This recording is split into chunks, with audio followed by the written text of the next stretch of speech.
बिस्मिल्लाहिर्रहमानिर्रहीम। अस्सलाम वालेकुम नाज़रीन, आप देख रहे हैं प्रोग्राम कड़वी बात और मैं हूं ज़ुल्फ़कार मीर। नाज़रीन, इस वक्त सबसे बड़ा सवाल आवाम के जहनों में है कि 30 अप्रैल को इंतखाबात होने हैं या नहीं। इस हवाले से बहस मुबाहिसा जारी है, साथ साथ इंतखाबात की तैयारियां भी हो रही हैं। लेकिन ये अलग बात है कि जिन लोगों ने इंतखाबात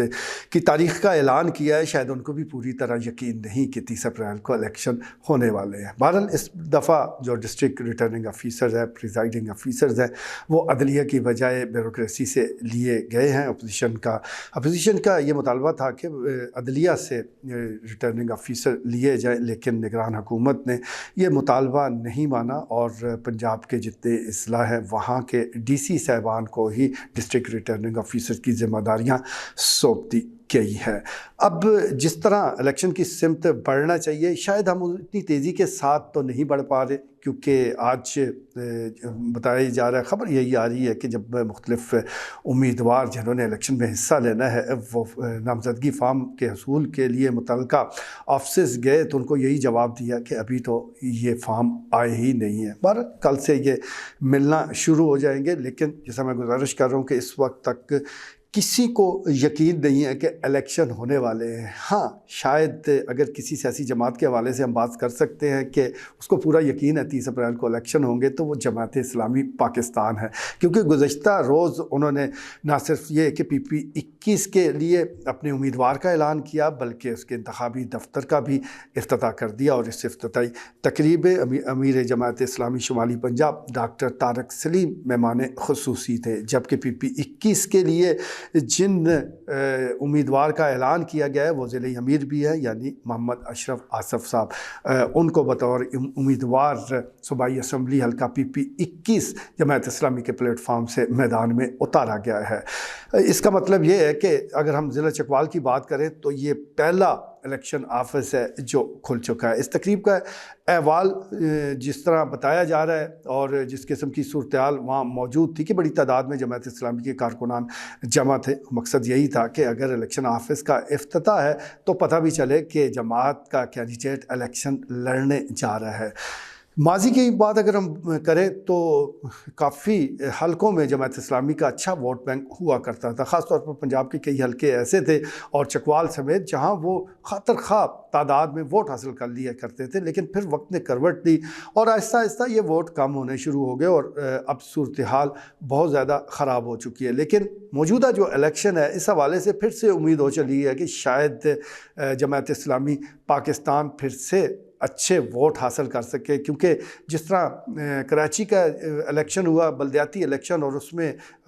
बड़ी अच्छी कारकर्दगी रही जमात इस्लामी पाकिस्तान की। ये अलग बात है कि उनको अब भी मेयरशिप नहीं दी गई, बहुत सी रुकावटें डाली जा रही हैं, लेकिन वोट और उनके जो कैंडिडेट जिस तरह कामयाब हुए तो वो क़यादत के लिए हौसला अफजा है। यही तवक्कुआत लेकर अब वो पंजाब के मुख्तलिफ़ हलकों में उतर रहे हैं। PP 21 से लेकर 22, 23, 24 यहाँ ज़िला चकवाल के जो 422 असम्बली के हलके हैं वहाँ पर वो ख्वाहिश रखते हैं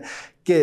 हर हलके में जमात इस्लामी का कैंडिडेट हो। अब देखना पड़ेगा कि ज़िली लेवल पर या पंजाब की सतह पर क्या किसी सियासी जमात से इत्तेहाद होता है या जमात इस्लामी सोलो फ्लाइट लेती है, अपने कैंडिडेट को सामने रखती है। और सबसे बड़ा सवाल ये होगा कि ये उम्मीदवार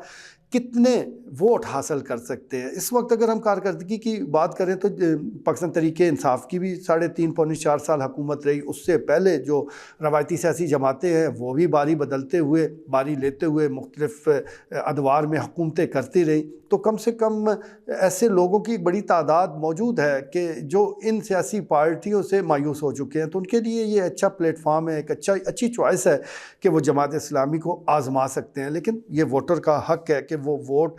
किसको देता है। दीगर बड़ी सियासी जमातों की अगर हम बात करें तो ऐसा लगता है कि उन्हें इंतखाबात से ज़्यादा एहतजाज से दिलचस्पी है और एक दूसरे को ज़ेर करने में ही सारा जोर लग रहा है। एक तरफ ज़मान पार्क है जहाँ से चकवाल समेत दीगर इलाकों से कारकुनान पहुँचे हुए हैं, दिन भर नारे लगते रहते हैं, वीडियो सोशल मीडिया पर हम देखते हैं और वो अपने लीडर की हिफाजत के लिए ज़मान पार्क मौजूद है। दूसरी तरफ पाकिस्तान मुस्लिम लीग नून है जिसकी चीफ़ एग्जीक्यूटिव मरीम नवाज़ मुख्तलिफ़ इलाकों में वर्कर کنونشن سے خطاب کر رہی ہے اور اس میں بھی ان کا ہدف، ان کا ٹارگٹ کھلم کھلا عمران خان ہوتا ہے، اور ساتھ ساتھ کچھ عدلیہ کے کردار اور دیگر اور جو لوگ ہیں جن سے ان کی نہیں بنتی ان کو ٹارگٹ کیا جا رہا ہے۔ تو پک اینڈ چوز والا معاملہ چل رہا ہے، جہاں صورتحال بہتر ہو گئی ہے ان کو چھوڑ دیا جاتا ہے، اور جہاں کسی کو رگڑا دینا ہے تو پھر سوشل میڈیا بھی حاضر ہے، پھر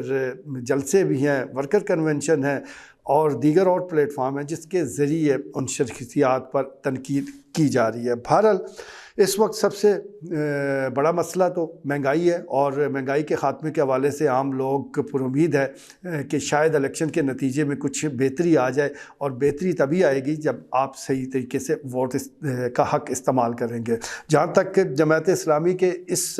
تقریب کا تعلق ہے، یعنی حلقہ PP-21 کی الیکشن آفس کی ابتدائی تقریب اور اس سے خطاب ہے، تو اس میں جماعت اسلامی شمالی پنجاب کے صدر ڈاکٹر طارق سلیم اور PP-21 سے کینڈیڈیٹ محمد اشرف آصف کا کہنا تھا کہ عوام نے تمام سیاسی جماعتوں کے کینڈیڈیٹس کو تو آزما لیا ہے، تمام تقریباً قابل ذکر جو بڑی جماعتیں ہیں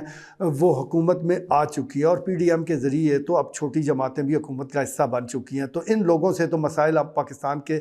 حل نہیں ہوئے، اب ان کو موقع دیا جائے، یعنی جماعت اسلامی کو بھی آزمایا جائے۔ انہوں نے یقین دلایا کہ اگر جماعت اسلامی کو اقتدار ملا تو وہ عوام کی اور ملک کی تقدیر بدل کر رکھ دیں گے۔ جہاں تک حلقہ PP-21 کا تعلق ہے تو اس کے لیے بھی ایک منشور کا اعلان کیا گیا، تاجروں کے جو مسائل ہیں، عام لوگوں کے مسائل ہیں، وہ ترجیحی بنیادوں پر حل ہوں گے۔ منشور اچھا ہے، لیکن اس پر عمل درآمد کب ہوگا، کیسے ہوگا اور کون کرے گا، یہ ایک بڑا سوال ہے۔ اب عوام کے پاس ایک چوائس موجود ضرور ہے، روایتی سیاسی پارٹیاں بھی ہیں، تبدیلی کے نعرے لگانے والے بھی ہیں، اور مستقبل کو سنوارنے کے دعوے دار بھی موجود ہیں۔ عوام کس جانب اپنا رخ کرتے ہیں، کس کو ووٹ دیتے ہیں، اس کا فیصلہ الیکشن میں ہوگا۔ آج کے لیے اتنا ہی، اجازت دیجیے، اللہ نگہبان۔